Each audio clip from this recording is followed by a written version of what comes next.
Hello friends, welcome to my channel Komal Dhiman. तो दोस्तों, आज की इस वीडियो में जानेंगे मौलिक अधिकार क्या होते हैं, इन सब के बारे में। मौलिक अधिकार किसे कहते हैं, संविधान में कितने मौलिक अधिकार हैं, उनके नाम क्या हैं, उन कौन सा मौलिक अधिकार क्या कहता है, इन सब के बारे में आज हम चर्चा करने वाले हैं। जब तक आप अपनी वीडियो को लाइक और शेयर करें। मौलिक अधिकार किसे कहते हैं? मौलिक अधिकार उन मूल अधिकारों को कहते हैं जो संविधान के द्वारा प्रत्येक नागरिक को उनकी स्वतंत्रता और रक्षा और नागरिकों को न्याय और समानता प्राप्त करने के लिए दिए गए हैं। हम सभी को आज़ादी से जीने का अधिकार है। हमारी रक्षा के लिए, हमारे न्याय दिलाने के लिए संविधान द्वारा कुछ अधिकार दिए गए हैं, जो कि आपको पूर्ण रूप से वीडियो के माध्यम से दिखाया गया। भारत के संविधान में कितने मौलिक अधिकार हैं? जब भारत का संविधान लागू हुआ तब भारत के संविधान में 7 मौलिक अधिकार थे। समानता का अधिकार, स्वतंत्रता का अधिकार, शोषण के विरुद्ध अधिकार, धर्म की स्वतंत्रता का अधिकार, संस्कृत शिक्षा संबंधी अधिकार, संवैधानिक उपचारों का अधिकार, संपत्ति का अधिकार। लेकिन उससे के बाद संपत्ति का अधिकार को मौलिक अधिकारों की लिस्ट हटा दिया गया था, जब से 6 अधिकार माने जाते हैं। 1978 के अनुसार 44वें संशोधन में ये हटा दिया गया था, जो संपत्ति का अधिकार है। तो जब से हमारे 6 अधिकार देखने को मिलते हैं। समानता का अधिकार, राइट टू इक्वालिटी, यह अधिकार सभी नागरिकों को बिना किसी भेदभाव के समान अधिकार, बराबर का अधिकार देता है। चाहे वह किसी भी जाति या धर्म, किसी भी लिंग का हो या उसका जन्म स्थान कहीं का हो, उसको भी समान अधिकार है।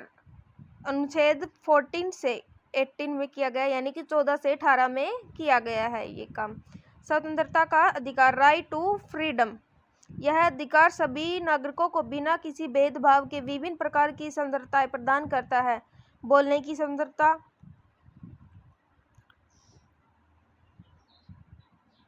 निवास की स्वतंत्रता,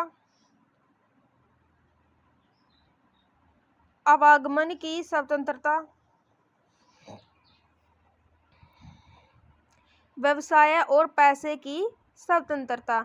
इन सभी अधिकारों में हमें स्वतंत्रता मिली हुई है, जो हमें अनुच्छेद 19 से 22 में किया गया, 19 से 22 में।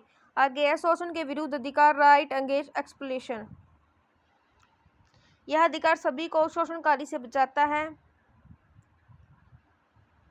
किसी भी व्यक्ति से उसकी इच्छा के बिना उसके काम नहीं करवा सकते, यानी कि किसी से जबरदस्ती काम नहीं करवा सकते। यह अनुच्छेद 23 से 24 में किया गया है। आगे है धार्मिक स्वतंत्रता का अधिकार, राइट रिलीजियस फ्रीडम, हर व्यक्ति को अपनी पसंद का धर्म मनाने, पालन करने, प्रचार करने की स्वतंत्रता प्रदान करता है। यह अधिकार किसी भी व्यक्ति पर किसी धर्म को मानने या न मानने के लिए दबाव डालने से बचाता है। अनुच्छेद 25 से 28 में यह किया गया है। आगे सांस्कृतिक और शिक्षा का अधिकार, राइट रिलीजियस फ्रीडम, यह अधिकार सभी समुदाय और धार्मिक धर्म के लोगों को उनके सांस्कृतिक और रीति रिवाजों में रहन सहन, उनका बढ़ावा देने और उनको शिक्षा प्रदान करने का अधिकार देता है। अनुच्छेद 29 से 30 में किया गया है। अनुच्छेद 31 में संपत्ति के अधिकार का उल्लेख था, लेकिन इसको हटा दिया गया था। अब इससे अनुच्छेद 301 के तहत कानूनी अधिकार में शामिल कर दिया गया है। किसी भी व्यक्ति को कानून के अधिकार के बिना उसकी संपत्ति से वंचित नहीं किया जाएगा, जिसका अर्थ है कि सरकार को किसी व्यक्ति की संपत्ति लेने के लिए उचित कानूनी प्रक्रिया का पालन करना होगा और उसे मुआवजा देना होगा। संवैधानिक उपचारों का अधिकार, यह अधिकार सभी नागरिकों को उनके मौलिक अधिकारों के उल्लंघन होने पर न्याय पाने का अधिकार देता है। यदि किसी व्यक्ति के मौलिक अधिकारों का उल्लंघन होता है तो वह सीधे सर्वोच्च न्यायालय में जा सकता है।